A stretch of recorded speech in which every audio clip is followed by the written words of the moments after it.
கர்த்தருடைய வார்த்தை கொடுக்க தேவன் கொடுத்த பெரிய கிருபைக்காக தேவனுக்கு நான் நன்றி சொல்கிறேன். தினாலே கண்கள் செபிப்பேன். அன்பு தகப்படை இந்த வேலைக்காக நன்றி இசப்பா. ஆண்டவரே பேசி நல்ல பிதாவின் ஆவியர் சொன்னப்பா, நீ பேசுவோப்பா.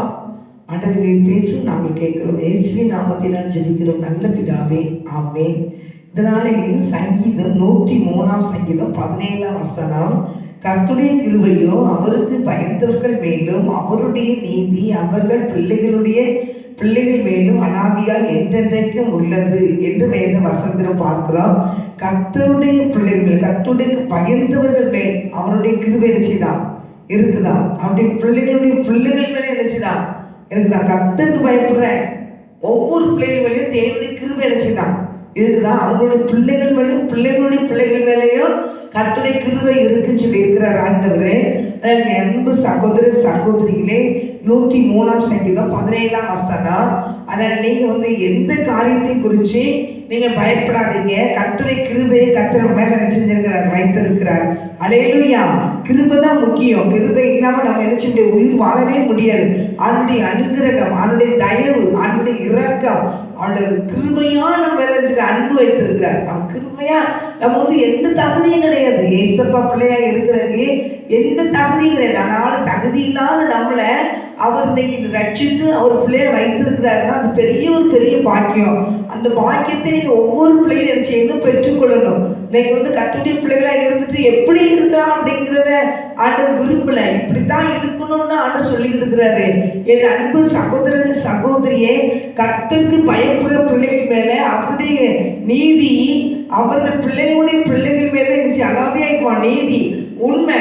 அது கர்த்தருக்கு பயந்தாங்கன்னா அந்த அவங்களுடைய பெற்றவங்க யார் கர்த்தருக்கு பயப்படுறாங்களோ அவங்க கிட்ட அந்த நீதி ஆண்டு பயப்படுற உண்மை இருக்குமானா அவங்களுடைய பிள்ளைகள் மேல அந்த நீதி இருக்குமா, உண்மையா இருப்பாங்களா. அவங்களுடைய பிள்ளைகள் மேலேயும் அந்த அவங்களும் உண்மையா தான் இருப்பாங்களாம். அதனால தேவன் அப்படிப்பட்ட பிள்ளைகள் மேல கர்த்தருடைய கிருபை நிச்சயம் இருக்கும். இல்லை தேவ பிள்ளைகள் அவர் நீதியின் தேவன், நீதியின் பற்றி நியாயம் இருக்கிறவர், அவர் பயபக்திக்குரியவர். அவர் பிதா என்ன சொல்றாரோ அதை செய்யதான் வந்திருக்கிறாரு. அப்போ நம்ம ஏசப்பா என்ன சொல்றாங்களோ அதன் பிரகாரம் நடக்கிறது தான் கர்த்தர் அழைத்து இருக்கிறாரு. நம்ம மனம் விரும்பினபடி ஓடுறதுக்கு நம்மளை ஆண்டவர் அழைக்கல. இந்த உலகம் பிசாசு உலகம். அவன் காமிக்கிற பாதையில நம்ம என்ன செய்யக்கூடாது, போகவே கூடாது.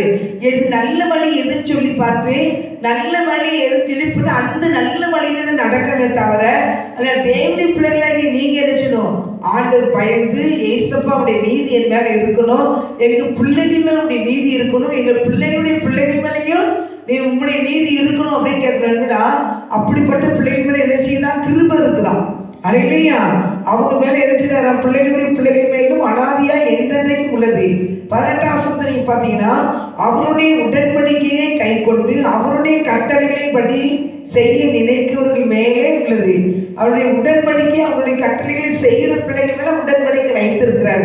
கட்டுடைய பிள்ளைகளை நீங்க 17 வசனத்துக்கு போடுங்க, கட்டுடைய கிருபையோ அவருக்கு பயந்தவர்கள் மேலும் அவருடைய நீதி அவர்கள் பிள்ளைகள் மேலும் அனாதியா என்றென்றைக்கு இருக்குன்னா நம்ம பிள்ளைகள் மேல கர்த்தருடைய ஆசீர்வாதம் இருக்கணும்னா நம்ம என்ன ஆண்டவருக்கு பயந்து என்ன செய்யணும் இருக்கணும்னா வசனம் போட்டிருக்க. கர்த்தருடைய பிள்ளைகளை நீங்க ஆண்டவருக்கு பயந்து என்ன செய்யணுமா இருக்கணும். என்னைக்குன்னா நான் அடிக்கடி சொல்றது அதான், நியாயத்திற்கு உண்டு சொல்லிட்டு தான் இருக்கிறேன்.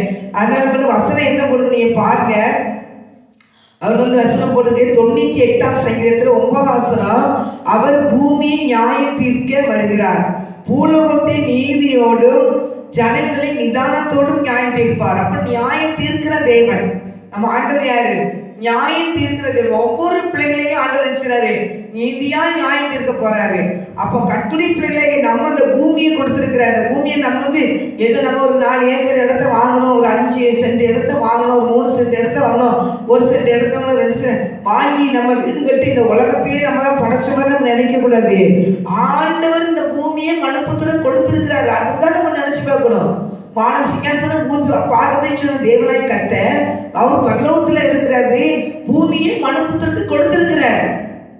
நீங்க என்ன செய்யுங்க, இல்லை ஆண்டு எல்லாத்தையும் என்ன செய்யுங்க, புசித்து குடித்து திருப்தியா சந்தோஷமா இருங்க, எல்லாத்தையும் என்ன செய்யுங்க அனுபவிங்க தான் தந்திருக்கிறாரு. ஆனாலும் தேவனாய் கர்த்தர் நம்மளை என்னைக்கு தேடி வந்து மீட்டெடுத்தாரோ அன்னைக்கு நமக்கு கர்த்தருக்கு பயப்படுற பயம் நினைச்சு இருக்கணும். அதுக்கு முன்னாடி நம்ம ஆண்டரை பத்தி நமக்கு தெரியாது. இப்ப நானா இந்த குடும்பத்தில் வந்ததுனால ஏசப்பா பத்தி தெரியாது. ஆனா ஏசப்பா என்னைக்கு ஏற்றுக்கொள்கிறோமோ அநேக பிரச்சனைகள் என்னை துரத்தி வரப்பட்டுச்சு. பிரச்சனைகள் போராட்டம் இல்லவே இல்லை. ஆனால் அதற்கு மத்தியிலே கர்த்தர் நாமத்தை மகிமைப்படுத்தி வைத்திருக்கிறாரு. அதுதான் பெரிய பாக்கியம். அல்லேலூயா, அல்லேலூயா. அவர் பூமியை 98:9 அவர் பூமியை நியாயம் தீர்த்து வருகிறார். பூலோகத்தின் நீதியோடு ஜனங்களை நிதானத்தோடு விளைச்சுவாராம் நியாயம் தீர்ப்பார் அப்படின்னு வசனம் போடுது. என் அன்பு சகோதர சகோதரர் நீதியோடு நியாயத்துக்கு போறார். இந்த உலகத்துல என்னென்ன காரியத்தை செய்யறோம் எல்லாம் நியாயத்திற்கு நாளில் கொண்டு வந்து நிப்பாட்டுவாங்க. அல்லேலூயா. அதின் மீது தான் நம்மளை நினைச்சுக்கிற நியாயம் தீர்ப்பார். ஆனாலும் ஆண்டவரே நீ மன்னிச்சுக்கங்க, நான் அறியாம செய்துட்டேன் அப்படின்னு சொல்லி தேவனுடைய சமூகத்துல தேவனிட்ட மன்னிப்பு கேட்கும் போது அந்த அதை நம்மளுக்கு என்ன செய்யறாரு? மன்னிக்கிறார். வேதவசனம் சொல்லி இருக்குது, நான் நீ செய்கிற பாவத்தை 4 தலைமுறைக்கு 4ஆம் தலைமுறை வரைக்கும் நான் கேட்பேன் இருக்கிறாரு. அப்போ நீங்க இந்த காலத்துல நீங்க பாவம் என்ன ஒரு பாவம் செய்தாலும் அந்த பாவமானது உங்களை உங்ககிட்ட இருக்க உங்க பிள்ளைகிட்ட போய் அந்த பிள்ளைகிட்ட போய் சண்டை சேர்ந்ததே அவங்களை என்ன செய்யுது? தாக்குது. அப்போ அந்த பாவத்துல தான் அவங்க இருப்பாங்க. நீங்க என்ன பாவம் செய்யீங்கன்னா அந்த பாவத்தில் அந்த பிள்ளைகள் அதை பின்தொடருவாங்க. நீங்க போனப்ப அதே பாவம் அந்த பிள்ளைகள் தாக்கும். அப்படி 4 தலைமுறைக்கு தாக்குது. ஆனா தேவ ஆசீர்வாதம் எப்படி இருக்குன்னா 1000 தலைமுறைக்கு கர்த்தருடைய பிள்ளைகள் ஆசீர்வதிப்பாங்க. அப்ப ஆண்டு பயந்து நடக்கிற பிள்ளைல 1000 தலைமுறை கர்த்தர் ஆசீர்வதிப்பேன்னு சொல்றாருன்னா உங்களுக்கு ஆசீர்வாதம் வேணுமா? சாபம் வேணுமா? இந்த உலகத்தின் மாம்ச இச்சை இப்படி நடக்க போறீங்களா? கர்த்தருக்கு பயந்து நடக்க போறீங்களா? கர்த்தருக்கு பயப்படுறவங்களுக்கு 1000 தலைமுறை ஆசீர்வாதம். கர்த்தருக்கு பயந்து நடக்காதவங்களுக்கு 4 தலைமுறை அவங்களை இருச்சவலாம் விசாரிப்பாங்க. அல்லேலூயா. இந்த தேவ பிள்ளையை நமக்கு இந்த வசனத்தை பைபிளை கையில கொடுத்துருக்கிறாரு. பைபிளை கையில கொடுத்துருந்தாருன்னா நம்ம என்ன செய்யணும்? அதன் பிரகாரம் நம்ம நடக்கணும். கர்த்தருடைய வசனம் பைபிளை கையில கொடுத்துருக்கிறாங்கன்னா பைபிள் வசனத்தை நம்ம வாசித்து நம்ம கீழ்ப்படியணும். இன்னைக்கு கர்த்தருடைய பிள்ளைகளுக்கு அந்த உணர்வு நிறைய இல்லை. நீங்க ஆண்டவர் அறியாத பிள்ளைகள் கூட இயேசுதான் மெய்யான தேவன். அவர் நம்மளை எடுத்துட்டு தேடி அவரை ஏற்றுக்கொண்டதான் ஆசீர்வாதம் மறுச்சலும் பரலோக ராஜ்யத்துல போக முடியும். ஆனா இன்னைக்கு கர்த்தருடைய பிள்ளைகளுக்கு அதே தான். ஆனா இயேசுவை ஏற்றுக்கொண்டு அவர் ரத்தத்தால் கழுவப்பட்ட பிள்ளைகளும் நிறைய பிள்ளைங்களுக்கு என்ன செய்யறாங்க? மனம் போன போகல துணிகரம் கொண்டு போயிட்டு இருக்கிறாங்க. அல்லேலூயா. துணிகரம் கொண்டு போயிட்டு இருக்கிறாங்க. அதை நினைச்சு கூட ஆண்டவர் விரும்பல. அமைதியே இருப்பாங்க. ஆண்டவர் இப்போ அமைதியே தான் இருப்பாரு. ஆனா கர்த்தருடைய பிள்ளைகளே பேசிக்கிட்டே இருப்பாரு. இதை செய்யாத பாவம், இதை செய்யாத பாவம், இதை செய்யாத நீ பாவம் சொல்லி காமிச்சுதான் இருப்பார். துணிகளை கொள்ளவே கூடாது. பாவம் 4 தலைமுறை பிடிக்கும் தான் பைபிள போட்டிருக்கு. ஆனா கர்த்தருக்கு பயப்படும் போது 1000 தலைமுறை ஆசீர்வாதம் பைபிள போட்டிருக்காரு. அதாவது பாவம் வேணுமா ஆசீர்வாதம் வேணுமான்னு சொல்லி நீங்க தான் செய்யணும். உங்களை சோதிச்சு பார்க்கணும். கர்த்தர் பாவத்தை அறிக்கை செய்து விட்டுக்கிட்டு இறக்கம் பெறவான்னு போட்டிருக்கிறாரு. அது இந்த பாவத்தை அறிக்கை செஞ்சு விட்டுட்டு போய்கிட்டே இருக்கணும். அப்போ கர்த்தருக்கு இறக்கம் வரும். அல்லேலூயா. அவர் நியாயம் தீர்க்கிற தேவன். இந்த வசனத்தை பார்த்தீங்கன்னா 96ஆம் அதிகாரத்துல 96ஆம் சங்கீதம் 96:13 பார்த்தீங்கன்னா அவர் வருகிறார். அவர் பூமி நியாயம் தீர்க்க வருகிறார். அவர் பூலோகத்தின் நீதியோடும் ஜனங்களை சத்தியத்தோடு நியாயம் தீர்ப்பார். அவர் நியாயம் தீர்க்கிற தேவன் ஒன்றே மாட்டாரு. யாரா இருந்தாலும் ஆண்டவர் எல்லாத்துக்கும் நியாயத்துக்கு உண்டு. எனக்கெல்லாம் நியாயத்துக்கு கிடையாது யாரும் சொல்லவே முடியாது. எல்லா மக்களுக்கும் நியாயத்துக்கு உண்டு.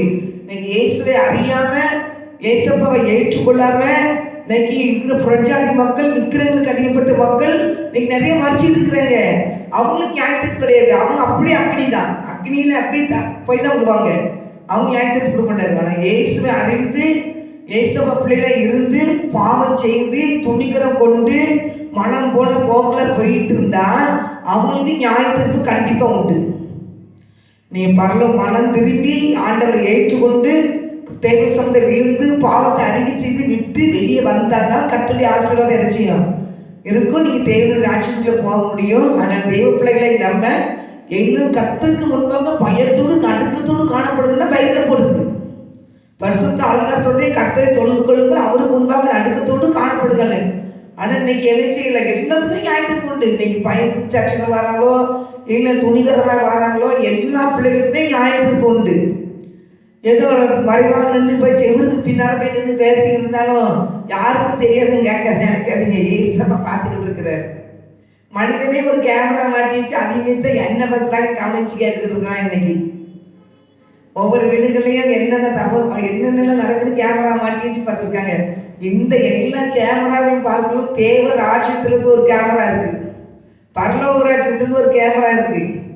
பூமி அனைத்தையும் அவர் கண்கள் உலாவி கொண்டு இருக்குதான். எல்லாத்தையும் பார்த்துக்கிட்டு இருக்கிறார். கத்திரி பிள்ளைகளுக்கு நமக்கு கத்திரி பயப்பட பயம் இருக்கணும். பைபிள் வசனம் எவ்வளவோ நம்ம வாசிக்கிறோம்.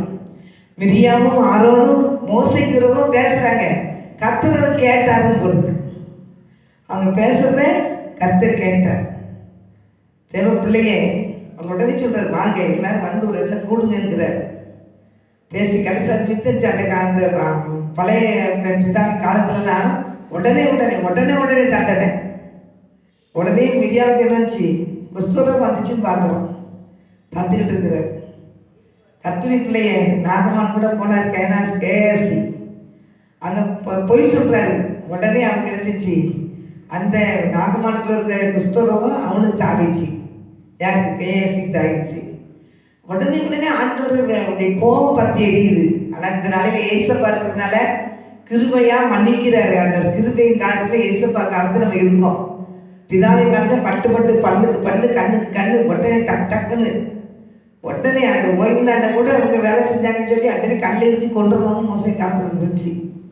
ஆனால் இன்னைக்கு வெளியே வந்துட்டாங்க. வெளியே ஏசப்பா வந்து என் பிள்ளைகளை மீட்டு எடுத்து பரிசுத்தப்படுத்தி என் பிள்ளைகளை தேவ ராஜ்யத்துக்குள்ள கூட்டிகிட்டு போகணும்னு சொல்லி ஆண்டு வந்திருக்கிறாரு. ஆண்டுக்கு பயப்படுற பயமே இல்லை. ஆண்டுக்கு பயப்படுற பயம் நிறைய பேர் பயப்படுறாங்க. ஏசப்பாவுக்கு பயப்படுறது நிறைய பேர் பயப்படுறோம். ஆண்டுக்கு பயப்படுறாங்க. ஆனால் தெரியும் சில கிறிஸ்தவங்க துணிகரம் கொள்றாங்க. நான் யாரையும் குற்றப்படுத்தலை. நிறைய பேர் ஆண்டவருடைய பிள்ளைகள் வேதத்தை வாசிக்க மாட்டேங்காங்க, செபிக்க மாட்டாங்க, தேவ சத்தியத்தை கேட்க மாட்டாங்க. சர்ச்சைக்குள்ளே வந்தாலும் கூட செல்ஃபோனை வச்சுட்டு தான் பேசிக்கிட்டு பார்த்துட்டு இருக்கிறாங்க. செல்ஃபோன் இல்லாமல் சர்ச்சைக்கு வர மாட்டாங்க. செல்ஃபோன் தான் அவங்களுடைய உயிர். செல்ஃபோன் பொம்பளை பிள்ளைகளை பார்த்தாலும் பார்த்தீங்கன்னா பைபிள் வச்சு பைபிள் மேலே செல்ஃபோனை வச்சுருவாங்க. எதுக்கு அது கொண்டு வராங்கன்னு தெரியல. சர்ச்சைக்கு எதுக்கு செல்ஃபோன் கொண்டு வந்துக்கிட்டு இருக்கணும்? இல்லை பேக்குள்ளே போட்டுக்க வேண்டியதுதானே? பேக்கில் போட்டு குச்சினா கொடுக்க வேண்டியதானே? வெளியே பைபிள் மேலே வச்சுருவாங்க. இல்லை ஒரு அவசர ஃபோன் கால் இன்னைக்கு தமிழ் வரும் அப்படின்னு சொன்னால் சரின்னு செல்லு என்ன செஞ்சேன் சர்ச்சைக்கு கொண்டு வந்து வச்சுட்டு பேக்கில் வச்சுட்டு அந்த டைமுக்கு என்னென்னு பற்றி சொல்லிட்டு வச்சுட்டாங்க வச்சு வந்துடலாம். நான் கத்துணி பிள்ளைங்க செல்லுன்னு கொண்டு போவேன். கூட யாராவது மதியம் அந்த டைத்துக்கு பண்ண அன்னைக்கெல்லாம் போகிறாங்க. ஃபாஸ்டிங் பிரேக் நேரத்தில் அந்த 11 மணிக்கு நான் வருவேன்னு சொல்லியிருந்தாங்க ஒரு அக்கா. நான் நேற்று மழை வந்ததுனால சர்ச்சுக்கு போகல. அப்படி இருந்ததுக்கு வரேன்னு சொல்லியிருந்தா அவங்க எந்த டைம் அவங்களை போய் கூப்பிட போகணும். அதனால எனக்கு செல் வச்சுருக்கலாம். அதனால முக்கியமான அதனால நான் செல்லை எடுத்து வர மாட்டேன். சர்ச்சு வீட்டிலே போட்டு வந்துடுவேன். அதான் நீங்கள் யாராக இருந்தாலும் சரி அவங்களுக்கு வயசாகிட்டு உள்ள செல்லு தேவையில்லை அப்படின்னா ஆண்டுக்கு பயந்து நடக்கணும். ஆண்டுக்கு பயந்து என்ன செய்யணும்? நடக்கணும். அது நமக்கு தேவையில்லை. அது வந்து அன்னைக்கு வந்து செல்ஃபோன் வந்து நிறைய மக்கள் எடுத்துக்கிட்டு இருக்கு, வம்பாக்கிட்டு இருக்கு. இதுக்கு அவர் தான் செல்ஃபோன் அங்கே இருக்குது, வீடியோ எடுத்துக்கிட்டு இருக்கு. அதனால் பிரசங்கம் பண்ணுறதுக்கு கூட செல்ஃபோன் வச்சுட்டு இருக்கீங்க, அது வீடியோவில் இருக்கு. தேவன் வருகிறார், நியாயத்திற்கு வருவார், சத்தியத்தோடு நியாயம் தீர்ப்பார். சத்தியத்தை நம்ம எவ்வளோத்துக்குள்ள கேட்டிருக்கோமோ அவ்வளோத்துக்குள்ள அவர் நினைச்சு வர அதை வச்சு தான் நியாயம் தீர்ப்பார். கத்திரி பிள்ளைகளை இல்லாமல் நிறையா சத்தியம் கேட்டால் அதுக்கு தான் நியாயத்திற்கு உண்டு. சத்தியத்தை கேட்காம காதை அடைச்சி சொல்லுவார், என்னுடைய அசட்டை பண்ணினங்களை அகற்றி போங்கிறவர். அதான் கத்திரி பிள்ளைகளை நீங்கள் ஆண்டவர் எடுத்துற நம்மளை தேடி ஒரு நாள் வர்றாருன்னு சொல்லி பயந்துருக்கணும். தேவனுடைய ராஜ்யத்துக்கு முன்னாலே நினைச்ச போகிறோம், கத்துக்கு முன்னால் நிற்க போகிறோம். நீங்கள் என்னைக்குனாலும் கத்துடைய பிள்ளைகள் எல்லா பிள்ளைகளும் நியாயத்திற்கு வச்சு தான் தேவ ராஜ்யமாக அக்கினி கடலான் இருக்கு. அதனால் நம்ம அதை நினைக்கும் போது நமக்கு பயமாக தான் இருக்குது. அக்கினி கடல் வேண்டாம்ப்பா, யாருக்கும் பரலராஜ்யம் தான் வேணும்ப்பா, மக்கள் மறந்துருப்பட்டுப்பா, நாங்கள் எங்கிட்ட என்ன குறை இருந்துக்கூடாது தான் நான் பயப்படுறேன். நல்லா வேண்டாம் இசப்பா போதிக்கிற நம்மளே ஆகாமல் பேரக்கூடாது, நம்ம பெரிய எதிர்ன்னு சொல்ல முடியாது. அதனால் எதற்குமே ஆண்டு கொடுத்து வார்த்தையை கொடுத்துட்டு இருக்கிறோம். நம்மகிட்ட ஒன்றும் இல்லை. நம்ம எல்லாம் நமக்கு தெரியும்னா சொல்கிறது ஒன்றுமே கிடையாது. நம்மளாம் எனக்குலாம் நல்லா படிப்பே கிடையாது. அதனால தேவன் கிருபையாக நினைச்சினாரு, எடுத்து பயன்படுத்துகிறாரு. அதான் கத்துரை பிள்ளைகளை நமக்கு பேசுகிற வார்த்தை ஏதாவது 1-2 வார்த்தை எல்லா மக்களுக்கும் பிரோஜனமாக இருக்குமே தான் நான் அதை வச்சு தான் நினச்சினேன் பேச வருவேன். யாருக்காவது ஆண்டு ஒரு வார்த்தை கொண்டு பேசிட மாட்டாரா அப்படின்னு. நான் தேவனுடைய பிள்ளைகளே, நமக்கு ஒரு நீதியோடு நியாயம் இருக்க அது வரப்போறாரு. அதனால் கர்த்தருடைய பிள்ளைகளை நம்ம இந்த கொடுக்கப்பட்ட நாட்டில் என்ன செஞ்சிடக்கூடாது, அசட்டை பண்ணிடவே கூடாது. அதனால போட்டிருக்கு, வசனம் போட்டிருக்கு, அது சங்கீதம் 96 சங்கீதம் 10 கர்த்தர் ஆச்சரியம் பண்ணினார், ஆகையால் பூச்சக்கரம் அசையாதபடிக்கு உறுதிப்பட்டிருக்கும், அவர் ஜனங்களை நிதானமாய் நியாயம் தீர்ப்பார் என்று ஜாதிகளுக்குள் சொல்லுங்கள்.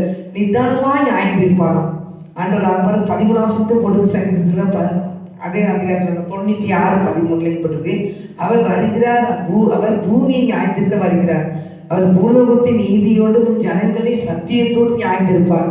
இப்போ எல்லாத்தையும் நியாயத்திருப்பினாலும் ஒரு நாள் உண்டு. எல்லாத்துக்கும் கர்த்தருடைய பிள்ளைகளுக்கு தான் நியாயத்திற்கு கிடையாது சொல்லுவாங்க முன்னாடி சொல்லுவாங்க. கர்த்தருடைய பிள்ளைகளுக்கு தான் நியாயத்திருப்பு கிடையாது இருப்பாங்க. கர்த்தருடைய எல்லா பிள்ளைகளுக்கும் நியாயத்திருப்பு உண்டு. எல்லா பிள்ளைகளுக்கும் நியாயத்திருப்பு உண்டு. நம்ம எல்லா சத்தியத்திட்டு எல்லாரும் நடக்கலை. ஆனால் தேவனுடைய கிருபையை நம்மளால சொன்னாங்க, கொஞ்சத்திலே உண்மையா இருக்கணும். மாதிரி நம்மளால முடிஞ்சளவு தேவனுக்கு முன்னால பயத்தோடு நடக்கிறதும் காணப்படணும். கர்த்தர் என்னை பார்த்துட்டு இருக்கிறாருங்கிற ஒரு பயம் இருக்கணும். நம்ம அடுத்தவங்களை பற்றி பேச வேண்டாம், குறை பேச வேண்டாம், அடுத்தவங்களை மட்டம் தட்ட வேண்டாம். நம்ம ஜெபம் பண்ணணும், அவங்களுக்காக ஜெபிக்கணும். ஒவ்வொரு கட்டுரை பிள்ளைகளுக்காக ஜெபிக்கணும். ஆண்டவரே, இன்னைக்கு நம்ம யாரையுமே குற்றம் சொல்லவோ குற்றம் கண்டுபிடிக்க நமக்கு எந்த தகுதியும் கிடையாது, எந்த தகுதியும் கிடையாது. அந்த கட்டுரை பிள்ளைங்க ஆண்டவரை அறிஞ்சவங்களும் அறியாதவங்களும் ஏசப்பா உண்டாக்குற பிள்ளைங்க.